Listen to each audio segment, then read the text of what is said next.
So with me here, we have a distinguished panel. Jason Chang, the co-founder and CEO of EMR Capital, Anthony Liu, the new ventures lead at Swire Properties, and Ed Walters, the general partner at Tamarsk Ventures. Perhaps we can quickly run through intros from the three distinguished panelists. Anthony, please.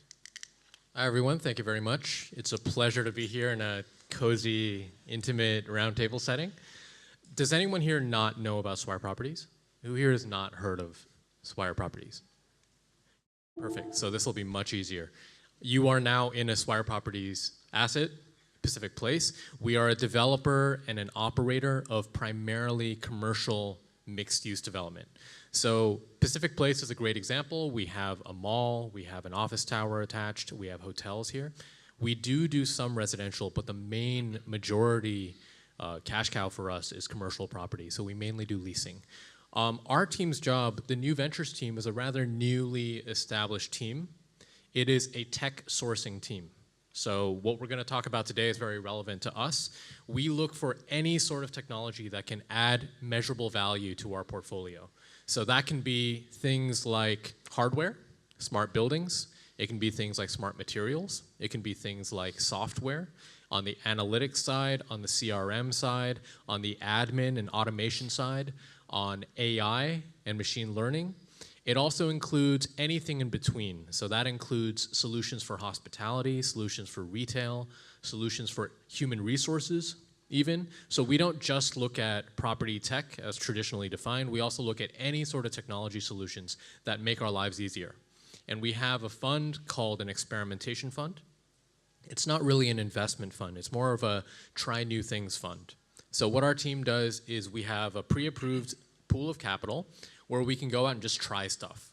So anybody in our company, if they want to try something new, if they see like, oh, this is a cool new AI solution, we want to try running a proof of concept, then we'll fund it. And we also do all the research and screening beforehand. So I guess this topic is a really relevant thing for us. We're happy to, in a small group like this, it'd be really good to get more questions and discuss in a more intimate way. Thanks. I'm Jason Chang. I'm the co-founder of EMR Capital, which is a mining-focused private equity firm. We execute a buyout strategy and currently manage about $6 billion US of assets. So we own and operate mines around the world. We have 9 major projects in 7 countries today. We buy only certain types of mines. That's copper, because copper is linked to technology, Anthony, and copper is everywhere in this room, in the air conditioning, in the fridge, in electric vehicles. So we are linked to technology, even though we're on the buy side.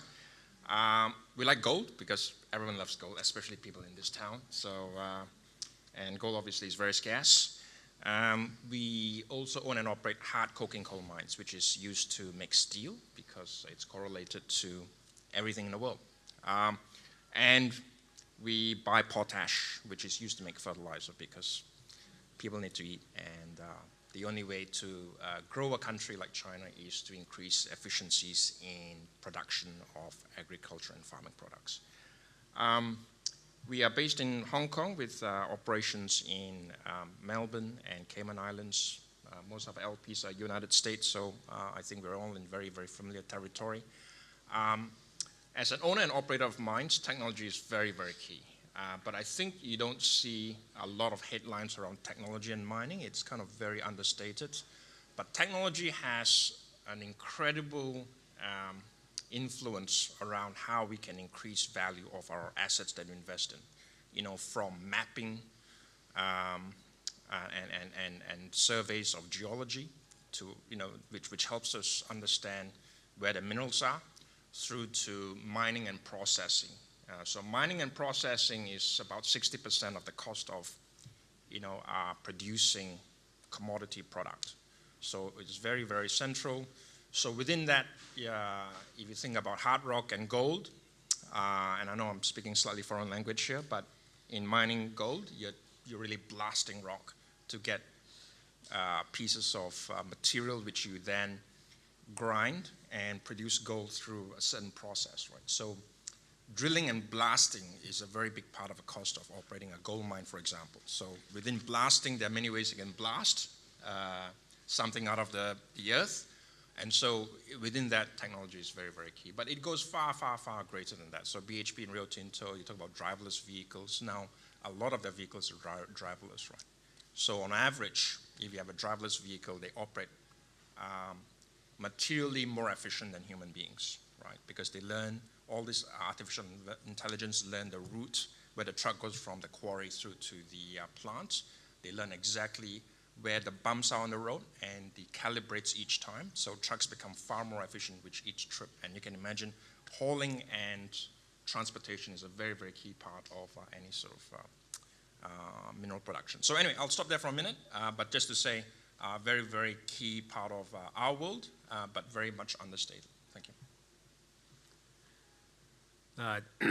Thanks for having me here. My name is Ed Walters. I'm a general partner at Tamarsk Ventures, which is an early stage venture capital firm focused on real estate technology companies, primarily based in the US, actually with a few in Australia as well. I used to work with my current partner at Morningside Ventures, which is a venture capital firm based in China, founded by Gerald and Ronnie Chan of Hang Lung here in Hong Kong. And so my partner and I found that as we're investing in clean tech, more often than not, outside of energy efficiency, there were all sorts of other kind of ROIs that real estate owners were tracking and thinking about. And so we launched this firm 4 years ago to take advantage of what we saw as new needs and opportunities to either boost utilization in real estate and increase revenue, decrease operating costs through things like energy efficiency, or more and more create a competitive moat through experience, which over the longer term provides huge value to real estate owners. And so we're in our second fund now. We invested in 20 companies out of Fund 1. More and more, we think one of the most appealing parts of real estate technology as an asset class and sector and venture is real estate as a distribution channel. So in many venture capital opportunities, the biggest risk is technical. It's can you develop the technology to a point at which it can achieve widespread commercial adoption. In real estate, I think in part because it hasn't historically devoted the same amount of R&D spend as other industries, the main risk is actually go to market. It's can you get customers to adopt basic technology, going beyond an Excel spreadsheet at scale. And to us, in some ways, it makes the opportunity larger if you can get that initial risk mitigated. Great, thank you, Ed. So I think one of the questions, around how technology is being integrated. So maybe we can go through some specific examples or specific areas, or think about how each of you had utilized at your respective firms, or technology and that value add. Sure. First of all, I just want to say I completely agree with what Ed was talking about. You hit on a really key issue, which is how do you get the customers to adopt at scale? Because real estate developers are not necessarily the most forward-looking bunch sometimes.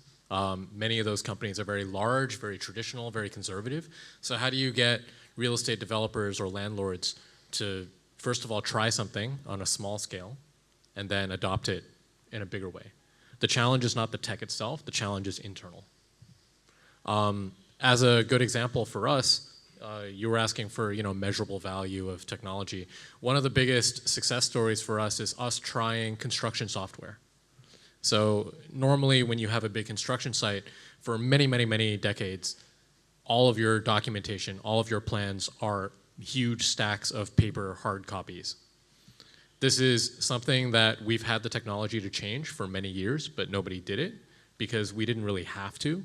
We found out that actually we saved a lot of time and money by trying to use a software, and I guess I can say the name, it's PlanGrid that we're trialing right now. PlanGrid is a cloud-based construction software which allows you to track everything online. Like all of your hard copy stuff doesn't need to exist. It's all on every single platform, on your phone, on your iPad or PC. You can work on a construction plan in real time, have everyone annotate and do changes and track changes and compare different versions and track defects, track progress. On site, hold your iPad, take a photo of something and embed the photo into your plans. Everything is in real time, everything is customizable. This is something that technically isn't that difficult. I mean, it's just a plan on a iPad or a phone. But it was really hard for us to get that initial buy-in because many of the people thought, oh, well, our current way works fine. But now we're really glad that the trial has started running and people are seeing the benefits. Just to comment on that one point, I think what's interesting, particularly from like a Swire perspective, is I don't think real estate private equity firms are structurally designed to invest in technology or to think strategically longer term around how it needs to fit into their kind of competitive advantage. In the same way that often a corporate board with a balance sheet can think about technology. Yeah, I'd agree. It's partially a structure thing, it's partially a culture thing. And for example, if you're a venture capital fund, you know, you're looking for new things all the time. You have protocols in place for screening something new and experimental and possibly risky. You have a standardized way of assessing the risk and the downsides of that. We didn't really have that for a very long time. So that's our team being created is kind of the first step towards doing that. Jason, you have any? Look, the themes that Anthony and Ed just talked about very, very prevalent in, I think, other sectors, including mining. The culture aspect is very, very true. I mean, you know, most mining houses, whether it's BHP, Rio, or, you know, mid-tier or smaller companies, don't think of technology up front because their perception is that it's got a very long payback period, right? I mean, so mining houses are just about churning out product because that's where you get, you know, your margins, and it's all about churning 24/7. So anytime you stop things to think about technology and other things, you know, you have a, you know, material impact on your short-term performance. So I think, number one, I think culture is very, very true. I think not enough leadership around technology in mining.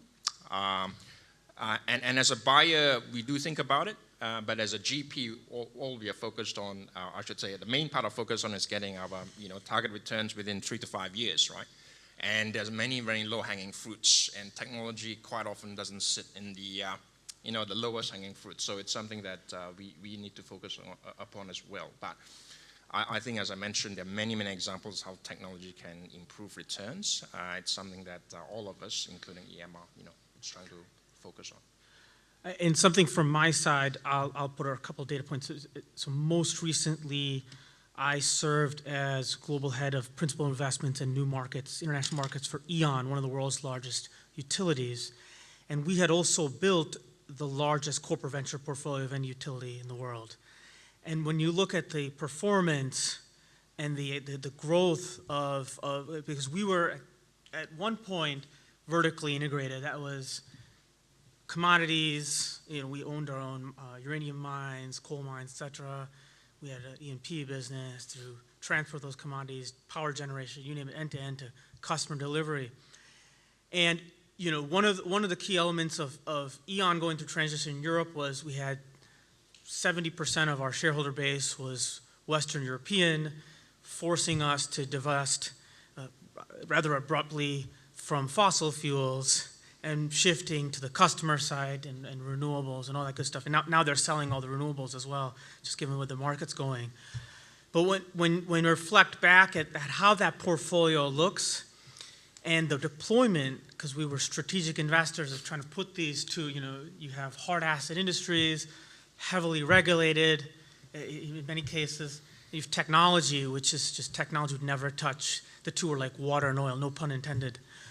The best, the strongest returns, realized returns, and by far the greatest deployment of technology that we saw were the companies in the oil and gas industry, and that's still to this day. And so when I go back and talk to people about track record, and this is just historically for me, the best returns I've seen have been in oil and gas, which is less regulated, as Jason can opine on shortly. That industry goes through cycles and volatility, whereas you've seen power just coming down, particularly in developed markets. It's becoming a free product almost. But it's fascinating to see that the power industry, the utilities, that regulated industry with power prices coming down, the adoptions are very slow. I mean, you take a hallmark example is O-Power, where it never really hit, even though it hit about 800 million of market cap listed, it never penetrated one customer more than 10% of its addressable market opportunity. And then when we looked at the real estate players that are startups and we were selling to from an energy service standpoint, just no traction. I mean, the traction has been far underwhelming. So I think that's something that really sticks out to me is how the oil and gas industry just continues to adopt, and that's where the money is, the returns are. I fully agree, and I think, at least as a technology investor, selling into utilities as customers has always been challenging. That's why I think clean tech has had trouble producing really compelling returns over the years. And what I've been surprised by is how often, actually, it's the companies that don't market any energy efficiencies that produce the most energy efficiencies. So, an example, a company called CeraView. It's enterprise software that helps Fortune 1000 companies optimize their space. And so, as a customer, you load all your floor plates into the cloud. You integrate your back office HR, org charts. They integrate sensor data from your conference rooms, desk booking. And from that, they produce an analysis on how you can utilize your space better. And on average, they save large global companies 20% on their global real estate footprint. And so within the first month, there's an immediate huge ROI, which both eclipses the amount of money paid for the software, but also produces more energy savings than any kind of other kind of innovation they can implement within a short time horizon like a month. So to me, that's where this gets really interesting, where the conversation shifts from even things like cost savings and moves even more toward how does this change my workplace and as a result my workforce. So WeWork started that trend, I think, but more and more we're seeing all these different discussions kind of blend together. Great, thank you, Ed. So I think let's open up some questions and discussion, just given we have the smaller forum here. Any questions, comments? George, please. Yeah, so I'm from McKinsey, and I've had the pleasure of working in Asia. Is it working? Yeah. In Asia as well as in Africa. So a lot of what you described, I see. I think from our point of view, I think the technology impact on real assets is actually just scratching the surface. And I think that's an important thing because I think if you are investing in it, if the companies you're investing in my view, don't have some level of a plan on how to use technology, I think there is a lot of missing opportunities. And it's true in most of the asset classes. You mentioned mining. We've done a lot of work in mining, using advanced analytics to improve the availability of trucks and mining equipment. And when you are working 24/7, the difference in terms of capital productivity of your mining assets can be absolutely substantial. Same thing is true in utilities. One of the utility I work with, we put in a maintenance system with advanced analytics. Everybody told us, can't be done. There is no data available. These guys don't capture data. Actually, installing sensors is not that complicated. And we, through a few weeks' work, we then increased availability because of improvement in maintenance by about 6 or 7%, which is massive. So I think whether it's not just oil and gas, I think oil and gas had to do it because of oil price collapse, but everybody else. And I think it will apply to real estate, smart cities, and so on and so forth. So I think it's there, and I would say, I would at least think that if you don't have one, you don't have technology in sight, or your assets don't have that, then I would say I would push them. The question, I think, is your point about culture and how do you actually get it done, because you have very conservative places with people who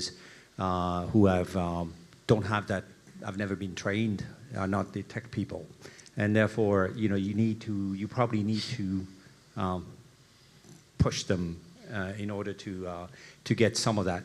And this is where I think proof of concepts really matters. So I love the example of the real estate planning thing, because if you can show a quick return, at least that's our experience, that's when you start moving the needle. Thank you, George.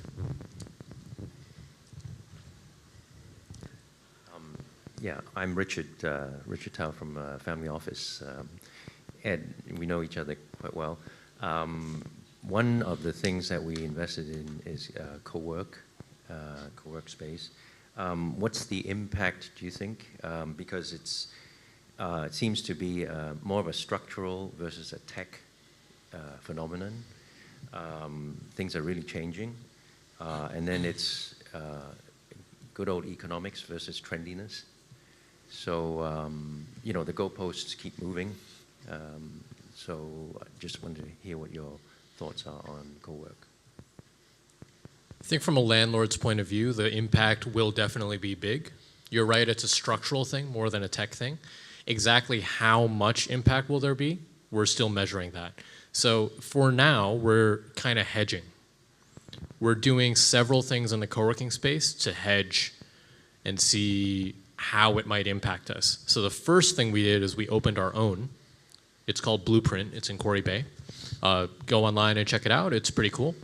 The other thing that we did is we just started leasing space to co-working operators. So we leased a lot of space to WeWork. WeWork is in City Plaza right now. It just opened. WeWork is in our project in Miami. And who knows, there may be more flexible office providers in our towers in the future. So by running our own and leasing space to the co-working operators, we get to see how it impacts property from both sides. In the future, who knows? I personally think that one of the best things that we can learn from WeWork isn't just the flexible leases, but how they use data to manage their spaces and how they use data to design an efficient and useful working space. Many of the corporate occupiers and tenants that are in our buildings have already taken those lessons. So as a case study, I was in Shanghai just a few weeks ago visiting the JLL office. The JLL office was a huge revamp project where they took all of the space and redesigned the entire thing to figure out how they can improve productivity, how to improve staff morale. And I won't go into the details of exactly what they did, but after the whole redesign and renovation, sick leaves went down, employee morale went up, people hung out together a lot more and interacted a lot more in the common areas. It really changed everything. So as somebody or as a company that owns a lot of this property, for many years we've been sticking to the same template. Here's a bare shell office, let me lease it to you for X years, you sign a contract, you pay a flat fee per month with a management fee. That is definitely not the only way to earn money from workspace. And so as we look at co-working and all these trends, it's important to try different things to see which one works. I think it's too early to tell exactly which is the best way. So it's still in progress right now. Yeah, I couldn't agree more. I mean, we've for years have been thinking about co-working, and so far haven't been convinced that it's right now more than lease arbitrage. And that's very challenging when you don't own the real estate to make it work. But fully agree with the concept that longer term, a lot of this is in the data. And so, I mean, I think WeWork right now is trying to get their heads around if they should focus on large enterprise customers or focus on the small companies. And those are two very different businesses. My perspective is enterprise customers in some ways provide more of a defensible proprietary platform that you can use to create a strong brand as well as data around it. So I think the thing that's come out of co-working for me in terms of trend that is here to stay is space as a service, which is the idea of putting a customer at the center of a product, which is space or office, that you can then layer services on top of. So I'm still not convinced that current examples have cracked that nut, but I definitely believe in the category. Thank you. Any other questions? Jason? Hi, I'm the other Jason. So I'm from GreenGen Capital, and we're involved in oil and gas. So I suppose a question for the other Jason on the mining side. So in oil and gas, we've seen, because oil prices crashed, At that point in time, there was very little discussion about technology, and that was because fundamentally, when oil prices are falling, nobody wants to do anything high risk, such as exploration or invest in new technologies. As the commodity prices stabilized, prior to the current surge, there was a lot more focus in the industry around profitability margins, and then digital technologies became much more of an area of focus. However, when we, and it's still very early stage, but all the majors are now adopting, I think Shell mentioned they're hiring 200 digitization officers. 200 digitization officers. Who else is there? Total are trying to digitize 20 to 40 projects a year. So my question is, on the natural resources side, or on the mining side, whether or not you see the same kind of dynamics playing out with commodity prices and the adoption of technology, question one. And then question two, as we see who will be successful and who will be less successful at adopting these technologies, I suppose when we look at what's occurred in oil and gas, generally speaking, the big oil companies, the larger ones, tend to only adopt kind of incremental technologies, things which work within the current work processes and systems, which don't end up firing anybody or changing decision-making or reporting lines, and therefore don't really, or are very late to capitalize fully on the technology, whereas the juniors, the small guys, the independents who have to work a bit harder are much more open to utilizing technology more strategically and adopting it more quickly. So again, wondering, because obviously the mining space is full of a lot of juniors as well, and you've got three big guys there on the conglomerate side. So just to see whether or not that discussion is also playing out in the mining space. Yeah, thanks, Jace. A very good point. I think mining is a bit different from oil and gas, because oil and gas, I think, are far greater sort of common interest and larger players, right? Whereas in mining, I think you got, top 5 large mining companies, and the rest really, in a sense, not structured to make very long-term investments. That's our assessment. But clearly, technology is going to be a game changer for mining for lots of reasons. One is follow the oil and gas trend, right? But the other one in mining is, if you think about things like copper, the world needs a lot more copper, and the world is shrinking in copper. So cost is going up. So for copper miners, it's not just a question of improving value, but it's a question of survival as well, because you need to mitigate the increasing costs of copper mining. Same with gold and actually coking coal. So there's a twin dynamic here. One is improving value. The other one is actually stopping the sort of cost hemorrhaging over time, right? Because grades are going down. Basins, commodities are scarce. So, Jace, I think you're absolutely right. It has been a great underestimation on how important technology is. So no one's really focused on it big time, other than a few big players. I mean, I can tell you, outside of the top 5, no one really is focused that much in it. I mean, everyone's trying to leverage technology developed by others. So there isn't a platform, I don't think, in terms of development of technology for mining. So everyone's doing their own thing, right? So that's part of the issue. There's an angle there for someone to put it all together. Yeah. Great, thank you.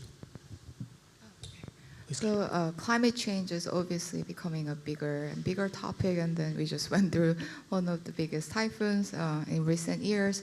And then just like to know, so Anthony, from the property company's perspective, are you actively looking at the climate change risk, and then are you actively finding technologies to mitigate the climate change risk? And also the same question to Ed.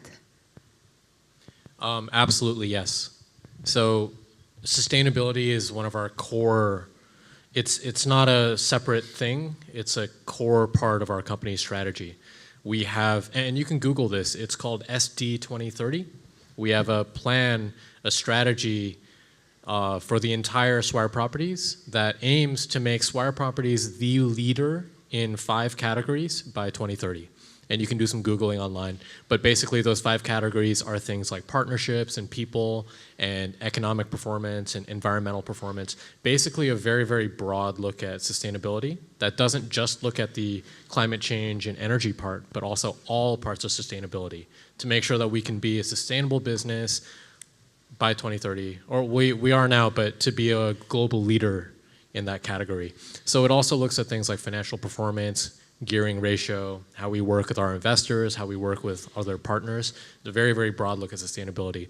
To your question about technology, specifically technology that has to do with energy or climate change, we have a dedicated team looking at that.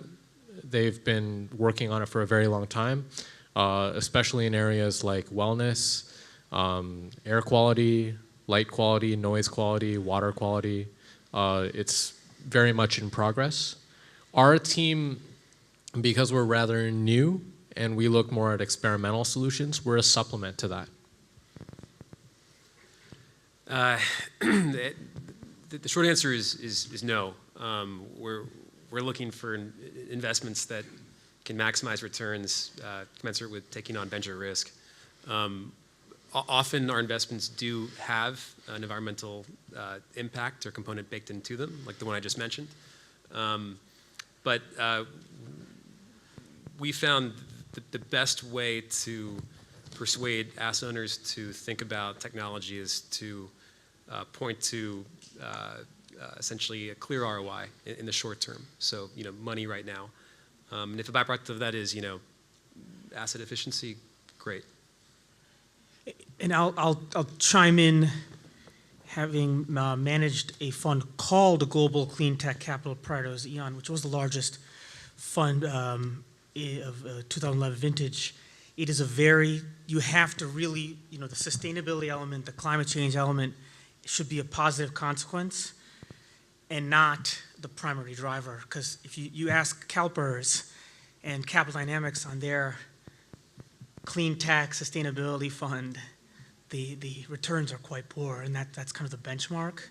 Things are improving, but again, this adoption has been, because of the drive, the overemphasis on sustainability, the commercialization was challenged. My belief is that this is changing though going forward, and new managers and capital investors are more focused, but it's still also my concern as it remains, and I'm also guilty of promoting this, is it's very corporate driven, so there's a mismatch in the return expectations. So for traditional LPs, when you get in a cap table with corporates, there's just not an alignment. So that's something to watch, but I would recommend that you have this focus on commercialization and returns, but driving then the different ESG and sustainability objectives as a positive consequence. I think with that point, we will now transition to the next session. Thank you to the distinguished panel here.